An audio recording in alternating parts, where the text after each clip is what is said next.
Magandang hapon sa buong Luzon. Pupunta na kami sa lugar na kung saan kami maglaan ng lambat. Ang lambat na ito ay, ang makukuha nito ay king crab at saka mga isda. Yummy. Patungo na kami sa pupuntahan ngayon. Ang aking kasama ngayon ay si Markim Abinido, ang isang vlogger ang kasama ko ngayon. Patungo na kami ngayon, mga kaibigan ko. Nagsakwal kami doon. Pupunta na kami sa laot ngayon. Maglaan ng aming lambat.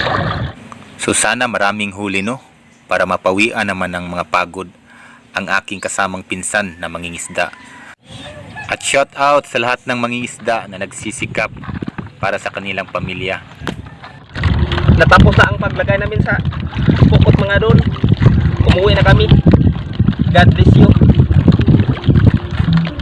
Follow and share, support.